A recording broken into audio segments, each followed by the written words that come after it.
খবৰ ময়ো এনেকৈ সংবাদ মাধ্যম বা সামাজিক মাধ্যমত পাইছোঁ। গতিকে আমি এই বিষয় লৈ যিহেতু NDA এটা সৰ্বভাৰতীয় পৰ্যায়ত বিভিন্ন আমাৰ প্ৰায় 33টা দল আছে, 33টা দল, গতিকে গোটেইবিলাক সৰু বৰ দলবিলাকৰ লগত নিশ্চয় কিবা আলোচনা হ'ব পাৰে। কিন্তু এই সন্দৰ্ভত কোনো বিতং চূড়ান্ত কোনো খবৰ মোৰ হাতত নাই। তথাপিও আমি যিহেতু সংবাদ মাধ্যমত পাইছোঁ, আমি অপেক্ষা কৰিম।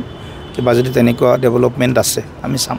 চাওক, ভাৰতীয় জনতা পাৰ্টি আমি সকলোৱে নিৰ্বাচনৰ এই যে আমাৰ 5 মাহ বা 4 মাহ সময় আমাৰ হাতত আছে, তাৰ বাবে বুথৰ পৰা আৰম্ভ কৰি আমাৰ সাংগঠনিক ভেটি মজবুত কৰাৰ আমাৰ যি কাম চলি আছে, আৰু এইটো কিছু আমি 15 নৱেম্বৰৰ ভিতৰত সাংগঠনিক কিছু সাল সলনি দায়িত্বৰ এইবিলাক কামো আমি হাতত লৈছোঁ।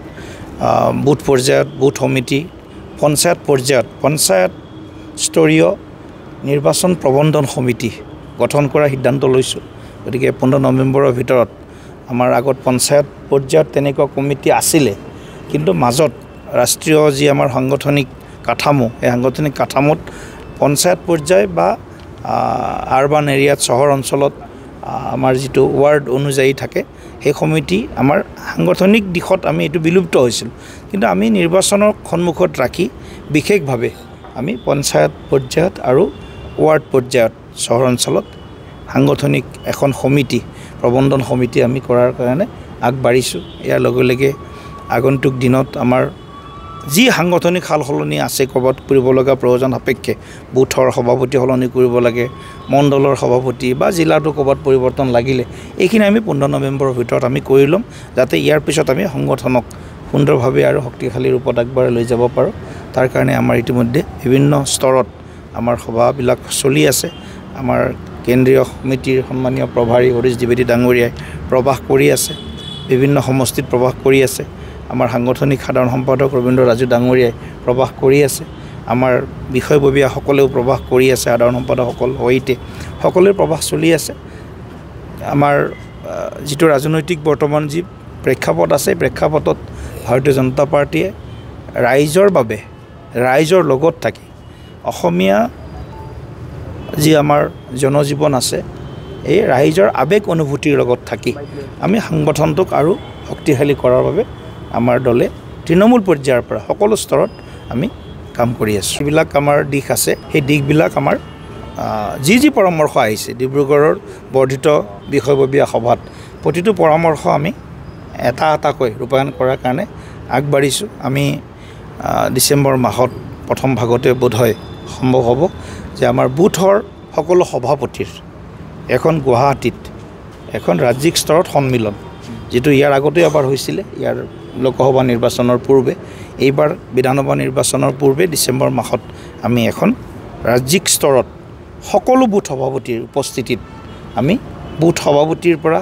মণ্ডল সভাপতি, জিলা সভাপতি, ৰাজ্যিক সভাপতি আৰু সম্ভৱপৰ হ'লে ৰাষ্ট্ৰীয় সভাপতিলৈকে আমি সভাপতিসকলৰ এক বিশেষ সন্মিলন গুৱাহাটীত আয়োজন কৰিছোঁ, য'ত মাননীয় কেন্দ্ৰীয় গৃহমন্ত্ৰী অমিত শ্বাহ ডাঙৰীয়া ইয়াত উপস্থিত থকাৰ সম্ভাৱনা আছে। ৰাষ্ট্ৰীয় সভাপতি যেতিয়ালৈকে বোধহয় সলনি হ'ব পাৰে, যেতিয়া যোন হ'ব বা তেখেত থাকিলে তেখেতৰ উপস্থিতিটো আমি এই সভাখন অনুষ্ঠিত কৰিম। ইয়াৰ লগে লগে আমাৰ যিবিলাক বিধানসভা স্তৰত আমাৰ কিছু যি কথা আমাৰ পোহৰলৈ আহিছে সাংগঠনিক দিশত, সেইবিলাককো আমি গুৰুত্ব সহকাৰে লৈ আগবাঢ়িছোঁ। এতিয়া আমি অনুমান কৰি আছিলোঁ, তেখেত দলৰ পৰা যোৱাৰ আগতেও আমাৰো কেইবাবাৰ আলোচনা হৈছিল। তেখেতে পদত্যাগ পত্ৰ ইয়াত অৰ্পণ কৰিছে। গতিকে তেখেত এগৰাকী জ্যেষ্ঠ নেতা দলৰ আছিলেই ক'ব লাগিব, কাৰণ কিয় তেখেতে যিহেতু ৰেজিগনেশ্যন দিলে। গতিকে তেখেতক আমি কোনো ইয়াত বিশেষভাৱে আৰু তেখেতক আমি কিবা আগ্ৰহ কৰিব লগা নাই।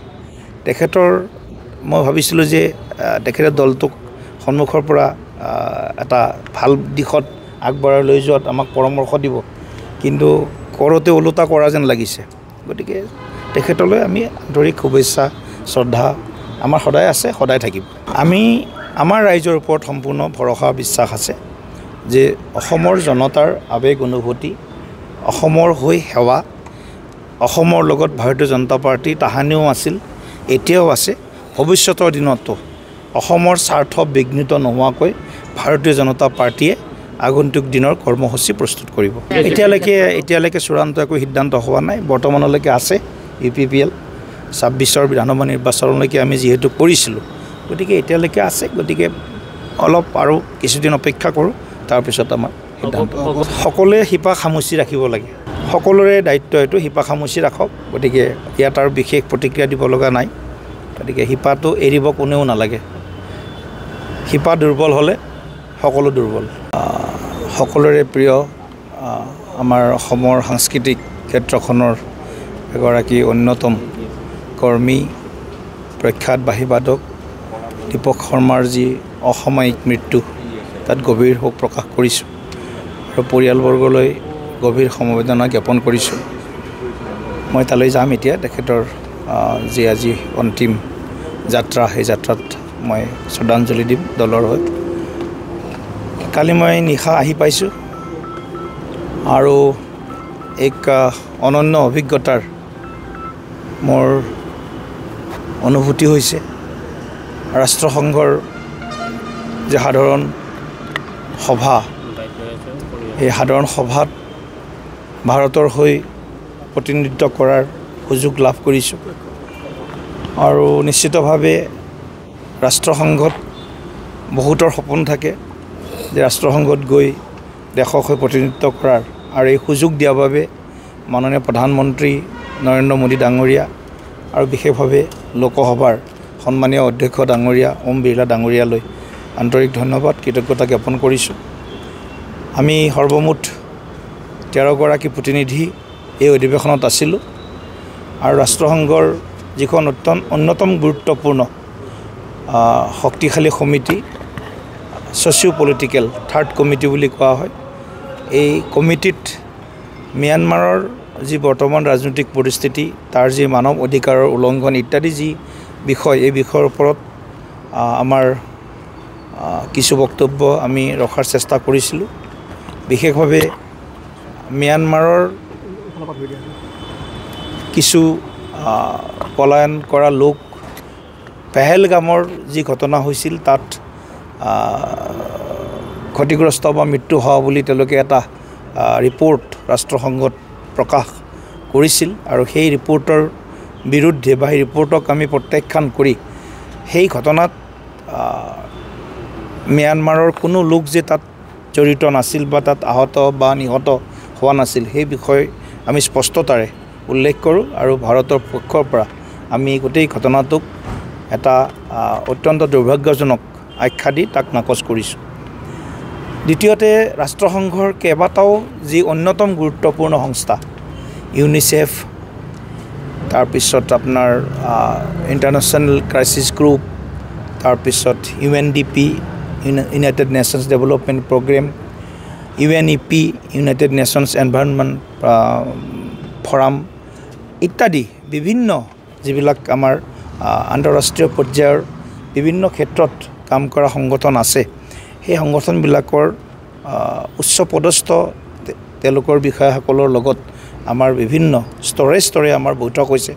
লগতে ছাউথ আফ্ৰিকান এম্বেচি আৰু জাপান এম্বেচিৰ পৰা আৰম্ভ কৰি কেইবাখনো দেশৰ লগত আমাৰ যি দ্বিপাক্ষিক সম্পৰ্ক বা বিশ্ব মৈত্ৰীৰ আমাৰ যি ভাৰতৰ যি স্থিতি আৰু নীতি, সেই সন্দৰ্ভতো আমি বিভিন্ন আলোচনাত অংশগ্ৰহণ কৰিছোঁ। এক অনন্য অভিজ্ঞতা। ৰাষ্ট্ৰসংঘৰ 193খন যি দেশ, সেই দেশৰ সন্মুখত আমি ভাৰতক প্ৰতিনিধিত্ব কৰি 3 মিনিট 10 ছেকেণ্ড জোৰা আমাৰ যি বক্তব্য, নিশ্চিতভাৱে আপোনালোকে সকলোৱে জানে, এই বক্তব্য ভাৰতৰ যেতিয়া হয় তেতিয়া ইয়াত ভাৰতবৰ্ষৰ বৈদেশিক মন্ত্ৰণালয়ৰ ইয়াৰ অনুমোদন লাগে আৰু এই অনুমোদন সাপেক্ষে তাত আমি প্ৰতিটো শব্দ নিজাববীয়াকৈ ক'ব পৰা ব্যৱস্থা নাই। তাত ভাৰত চৰকাৰৰ যি ষ্টেটমেণ্ট, সেই ষ্টেটমেণ্টটোহে আমি তাত ক'ব পাৰোঁ বা তাত দিব পাৰোঁ। আৰু ভাৰতৰ পক্ষত মই দেখিলোঁ যে বিশ্বৰ বিভিন্ন যি উন্নয়নশীল বিশেষভাৱে ৰাষ্ট্ৰসমূহ আৰু উন্নত ৰাষ্ট্ৰসমূহ P5 বুলি আমি যি কওঁ, আমি USA, চাইনা, জাপান, ৰাছিয়া, এনেদৰে 5খন যি আমাৰ P5 ৰাষ্ট্ৰ আছে, এই 5খন ৰাষ্ট্ৰৰ লগত বিশেষভাৱে আমাৰ সম্পৰ্ক পূৰ্বতকৈ ভাল হৈছে আৰু আমি আশাবাদী যে ৰাষ্ট্ৰসংঘত স্থায়ী সদস্য পদ আমি পাম অনাগত ভৱিষ্যতত। এই লৈ বিশ্বৰ বিভিন্ন দেশে ভাৰতক সমৰ্থনো কৰিছে, কিন্তু আশাবাদী আমি সকলোৱে। গতিকে ৰাষ্ট্ৰসংঘ এটা বৃহৎ এটা অনুষ্ঠান, গতিকে এই অনুষ্ঠানৰ ভাৰতৰ এক অন্যান্য শক্তিশালী তাত স্থিতি আছে মই দেখিবলৈ পাইছোঁ। বিশেষকৈ ইউনিচেফৰ পৰা বা UNTDৰ পৰা আৰম্ভ কৰি এইবিলাক যিবিলাক প্ৰগ্ৰেম আছে তাত ভাৰতবৰ্ষৰ যথেষ্ট দেশে ভাৰতবৰ্ষক সমৰ্থন কৰে বা ভাৰতবৰ্ষৰ যি ইয়াত যোগদান সেই যোগদানক স্বীকৃতি দিয়ে। গতিকে এনেকুৱা ধৰণৰ এটা অভিজ্ঞতা বোধহয় অসমৰ ফালৰ পৰা এতিয়ালৈকে কোন গৈছে মোৰ হাতত তথ্য নাই, কিন্তু অসমৰ সাংসদ হিচাপে প্ৰথমবাৰ চাগে যোৱাৰ সৌভাগ্য হৈছে। গতিকে মই অসমবাসী ৰাইজক মই শ্ৰদ্ধা সেৱা জনাইছোঁ। এই সুযোগ দলে দিয়াৰ বাবে দলৰ মাননীয় সভাপতি JP নাড্ডা ডাঙৰীয়াকো আন্তৰিক ধন্যবাদ জ্ঞাপন কৰিছোঁ। অসমৰ মুখ্যমন্ত্ৰী ডাঙৰীয়াও মোক যথেষ্ট উৎসাহ আৰু সাহস দিছে, তেখেতকো ধন্যবাদ দিছোঁ। নিশ্চিতভাৱে ৰাষ্ট্ৰসংঘৰ সাধাৰণ বৈঠকত আমাৰ যি অংশগ্ৰহণ, এই সংগ্ৰহণে আমাক যথেষ্ট অভিজ্ঞতাৰ এটা অনুভূতি যোগালে।